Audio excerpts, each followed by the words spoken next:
La règle, la loi, c'est que tu es payé, tu vas au travail et tu fais ton boulot. Un président qui rappelle la loi, un contexte social sous tension. Les pompiers des aéroports en grève à compter de ce samedi, en pleine reprise des négociations avec le syndicat de la fonction publique. C'est en ce moment à la présidence. Nous ferons le point en direct avec Naya Bennett. Coup de couteau mortel à Paea sur fond d'alcool, un quadragénaire poignardé par une femme de 24 ans lors d'une soirée festive. D'après les premiers éléments, elle se serait défendue. Nous avons recueilli un témoignage. Et puis vous étiez plusieurs centaines de visiteurs à nos côtés aujourd'hui. Retour sur le succès de cette journée porte ouverte. Un moment de partage exceptionnel pour les 25 ans de TNT.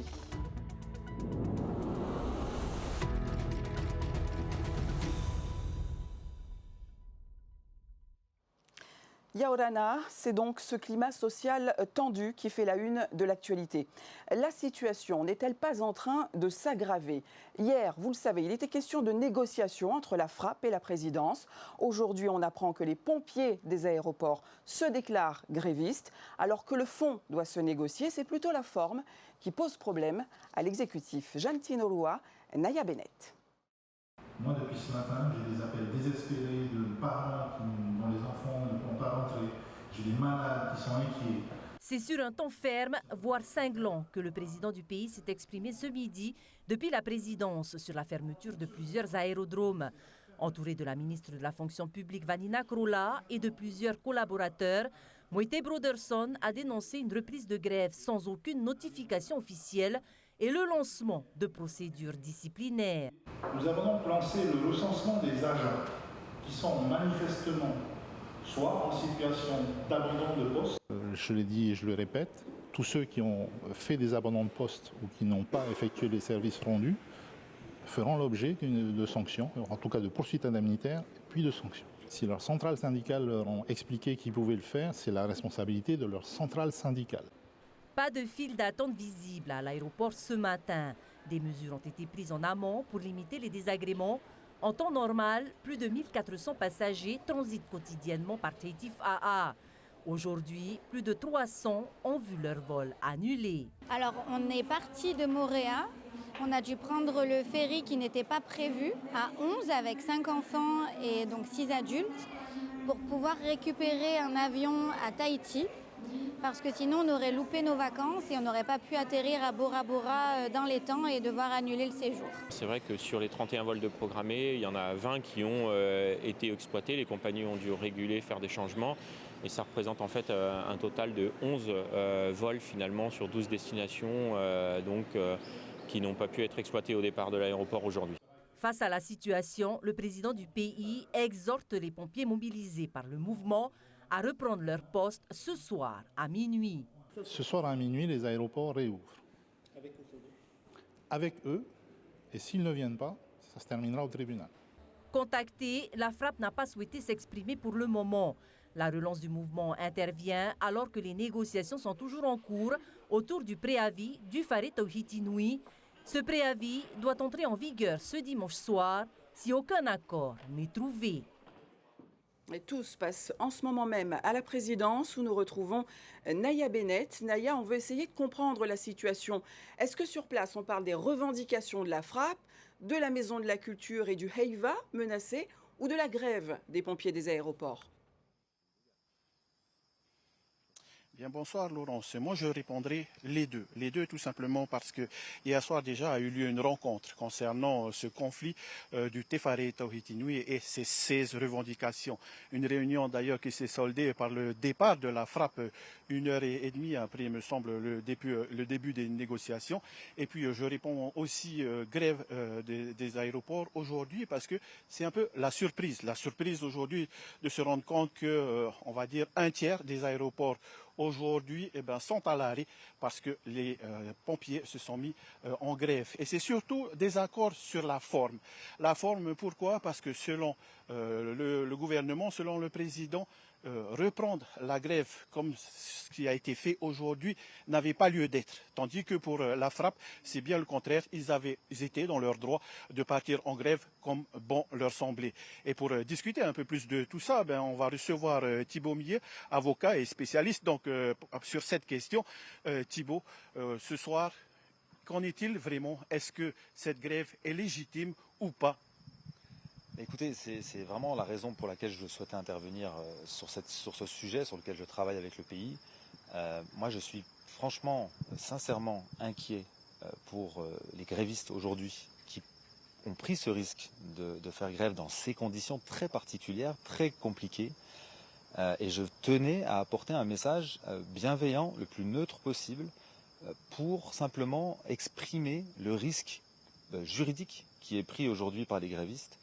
Peut-être, jusqu'à ce matin en tout cas, de bonne foi, peut-être sans s'en rendre compte, mais qui aujourd'hui doit être absolument perçu parce que les sanctions peuvent être graves. Mais que dit la loi aujourd'hui? Alors pourquoi est-ce que je vous parle d'un risque? Parce qu'il y a deux problèmes sur cette grève. Le premier problème, c'est un problème de délai, de préavis. C'est-à-dire que dans le service public en particulier, surtout dans les transports aériens notamment, lorsque l'on fait grève, il faut prévenir 5 jours à l'avance. Et il faut donner la date et l'heure du début de la grève. Ça n'a pas été fait en l'occurrence. Il y avait eu un préavis en janvier qui avait été suspendu, ce qui n'est pas véritablement possible. Et ensuite, la grève a repris comme ça, par surprise, sans crier gare, surprenant tout le monde et semant le chaos dans les aéroports. Ça, ce n'est pas possible, ça, c'est illicite. Et on a un deuxième problème sur cette grève, c'est qu'aujourd'hui, elle n'est pas soutenue par la frappe, elle n'est pas assumée par la frappe, qui en parle depuis quelques jours, mais qui n'a pas notifié le début de cette grève, qui n'a toujours pas confirmé au pays, malgré des invitations, que c'était bien une grève dont elle avait l'initiative. Et une grève qui n'est pas engagée par un syndicat représentatif est illicite également. Donc il y a deux difficultés majeures qui font qu'aujourd'hui, participer à une grève de ce type, pour un agent public, constitue potentiellement une faute disciplinaire particulièrement grave à partir du moment où il ne peut pas ne pas avoir conscience de la faute, parce que là l'information maintenant elle est connue, et qui peut l'exposer, et c'est pour ça que je suis inquiet, et c'est pour ça que je tenais absolument à tenir ces propos encore une fois bienveillants, qui peut l'exposer à des sanctions qui peuvent aller jusqu'au licenciement pour faute grave. La frappe qui, pour en avoir parlé avec eux, parle de jurisprudence avec le cas SNCF, où il y avait eu suspension, où ils ont repris comme bon leur semblait, et au final ils ont eu raison, ils ont eu gain de cause. On n'est pas dans le même cas de figure? On n'est pas dans le même cas de figure dans la mesure où c'était, alors cette jurisprudence dont on a parlé tout à l'heure, c'était une décision qui concernait une grève dont le préavis n'avait pas été suspendu, qui avait finalement tardé à être engagée, et l'employeur avait considéré que finalement c'était abandonné, alors qu'il n'y avait jamais eu de renonciation à cette grève. Donc là, c'était différent. Aujourd'hui, dans notre situation, on a également de la jurisprudence qui s'applique précisément à ce cas, notamment de la Cour d'appel de Nouméa, qui vient nous confirmer qu'une reprise de grève sur une suspension de préavis, plusieurs mois après, n'est pas possible, constitue une faute. Et la jurisprudence dont je vous parle, c'était pour venir confirmer, malheureusement, des licenciements pour faute grave. Merci bien, Monsieur Thibaut Millet, pour ces éclaircissements. Vous avez pu l'entendre, deux cas de figure et puis surtout le licenciement peut-être au bout. Difficile donc pour les employés de la frappe de se situer. Difficile également pour nous de savoir où on en est exactement ce soir. Par contre, ce que je peux vous dire, c'est que actuellement derrière se poursuit les négociations. Cette fois-ci, on revient encore au niveau de TFTN. Donc voilà un peu ce que l'on peut dire ici à la présidence ce soir. Merci pour ces explications, Naya Bennett avec Mata Iorei. Autre fait marquant de ce week-end, la mort d'un quadragénaire à Paea. Une soirée devait se faire dans la fête et a été écrite sur fond d'alcool. 42 ans pour la victime tuée à coups de couteau, 24 ans pour celle qui l'a poignardée. Une femme qui, d'après un témoin, se serait défendue. Écoutez, Esther Cuneo, Juliano Tautou. La scène s'est jouée en pleine rue, à Paea, tard dans la nuit. Au cœur d'un groupe réuni pour boire dans ce parc, en face de la mairie, une altercation éclate sur fond d'alcool. Témoin direct de la scène, cette jeune femme raconte les minutes qui ont précédé la tragédie. Je descendais du quartier, au Ferro. Je vois cette femme passer devant le docteur. Elle a bande là, en train de boire, c'était nous. Ils étaient au docteur déjà, elle est passée là, sur le trottoir. Du coup, lui là que tu viens de questionner, il a traité cette femme de salope, de connasse. Du coup, elle s'est fâchée. Elle a voulu courir sur les voitures pour se faire écraser parce qu'elle avait déjà eu une dispute avec son ex. J'ai su à part elle parce que j'ai été la calmer. J'ai été lui dire, il ne faut pas faire ça. Elle a toute sa vie devant elle, il ne faut pas aller se faire écraser par les voitures. C'est pas la peine juste pour un mec. C'est mieux qu'elle rentre, je lui ai dit ça. Si la jeune femme parvient à la rassurer un temps, la tension remonte rapidement, exacerbée par l'alcool. C'est alors qu'un autre homme intervient. Il a carrément tabassé la femme du coude. Il a donné plein de coups de poing, coups de pied. Mais après elle ne savait plus quoi faire. Elle a fait n'importe quoi avec le couteau. Du coup, ça a été sur lui. C'est pas là. Après, il est tombé par terre. Il a perdu beaucoup de sang.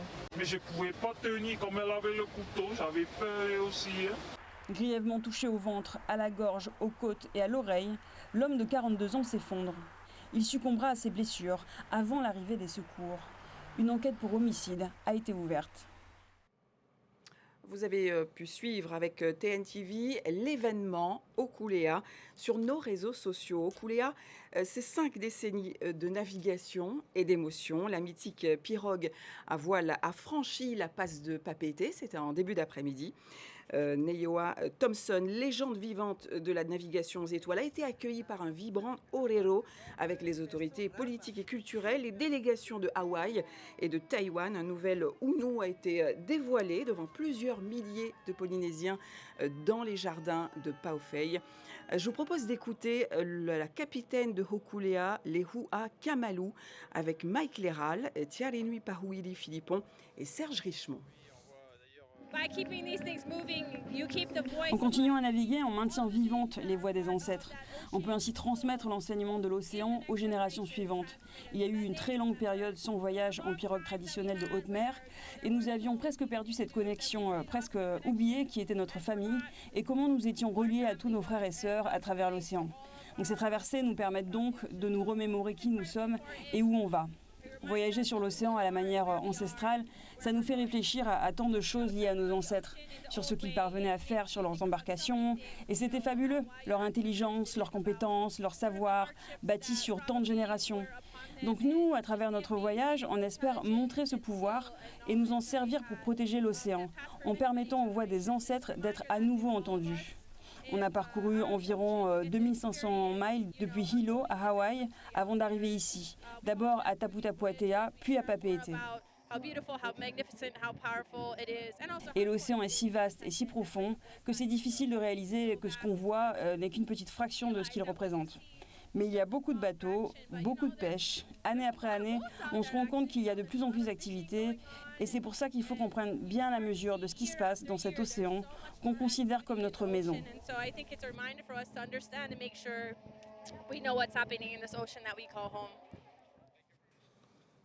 Nous nous sommes rencontrés pour de vrai aujourd'hui, cette journée porte ouverte. Vous étiez près de 500 visiteurs dans nos couloirs, à nos côtés. 500 raisons de vous dire merci. Merci pour vos sourires, vos questions, vos encouragements. C'est vous qui avez contribué au succès de cet événement. Regardez, Hemanu Manutai, Mata Yorei. Il est tout juste 9h et déjà les visites se succèdent. Par exemple, admettons ce soir, on reçoit le président du pays. Découverte du plateau d'information et de son prompteur en passant par la météo avec Annie Howe, les visiteurs étaient les stars d'un jour devant et derrière la caméra. Sur fond vert, comment les personnes font pour présenter la météo avec le prompteur, les images sur les écrans décalés, comment ils font pour se repérer. Je trouve ça a l'air vraiment sympa. Il y a plein de choses que je découvre. Comme comment on fait les journaux, genre comment on filme et tout, voilà. L'envers du décor, c'est aussi la technique. Vous étiez plusieurs centaines en famille, entre amis, au détour d'un couloir, en plateau et en régie. Des questions pour certains, des regards émerveillés pour d'autres. Un gros travail d'équipe et beaucoup de terrain aussi. Et tout un support de personnes qui doivent les assister. On ne s'attend pas à avoir autant de caméras, autant de choses. sais pas comment ça se passe, hein? Tu es devant ton écran et lorsque vous voyez après comment c'est fait, ben, c'est vraiment impressionnant. Une journée porte ouverte est une occasion de découvrir la chaîne à travers ses métiers, mais aussi de susciter des vocations, de quoi donner des idées aux plus petits qui accompagnaient les plus grands. Et 25 ans pour TNTV. Il y a un quart de siècle, une nouvelle voix apparaissait sur les écrans polynésiens. Une voix locale, proche du Fénois, des débuts controversés au succès actuel. Voici l'histoire d'une petite télévision devenue incontournable. Liora Bounik.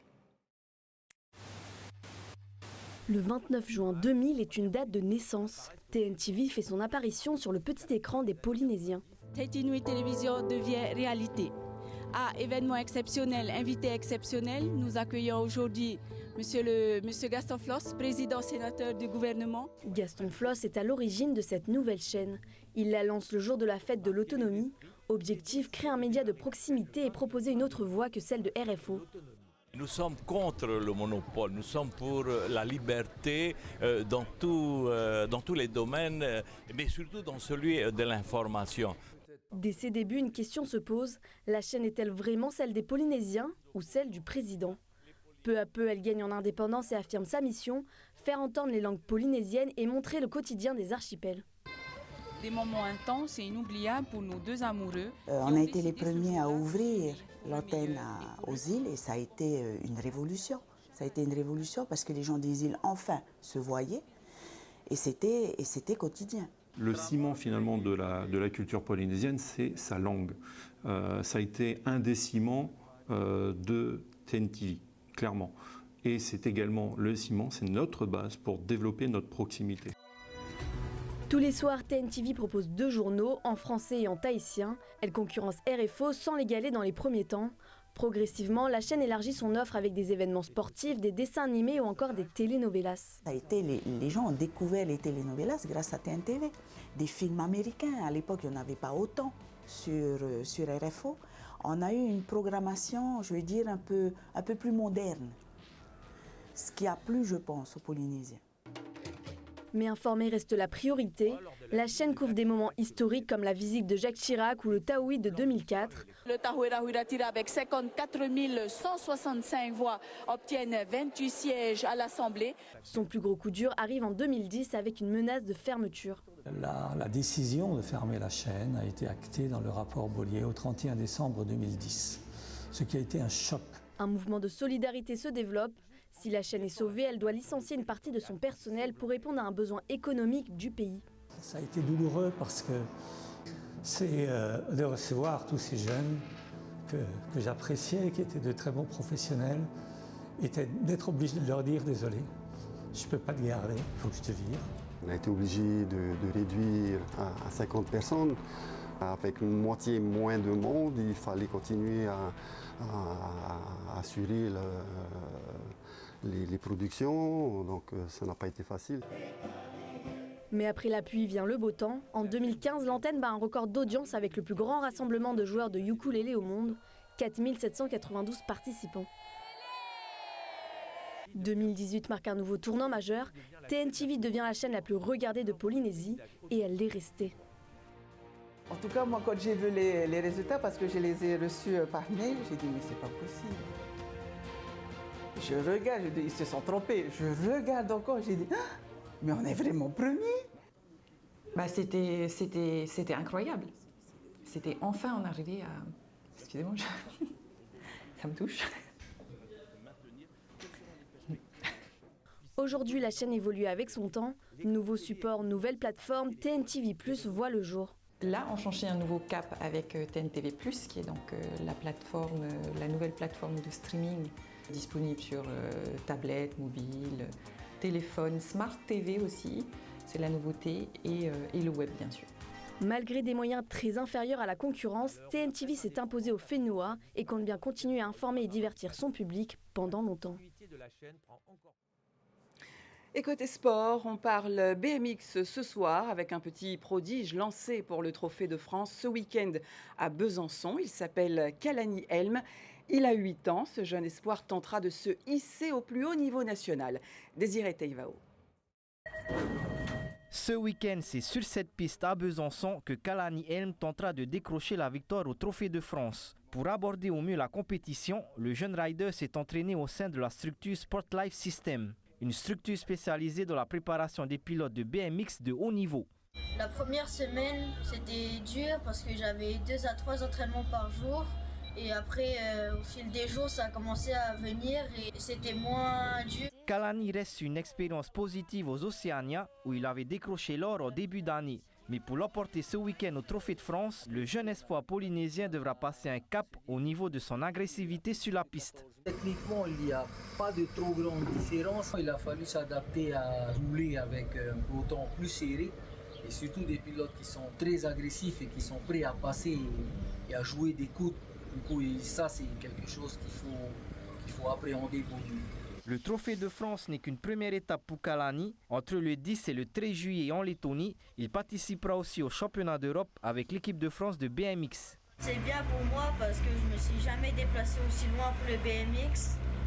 Et pour s'adapter à d'autres pistes plus techniques et s'adapter à d'autres pilotes plus expérimentés et plus agressifs. C'est un honneur pour Kalani de pouvoir représenter la Polynésie et la France sur un tel événement. Et je pense que ce sera une expérience inoubliable pour lui comme pour moi.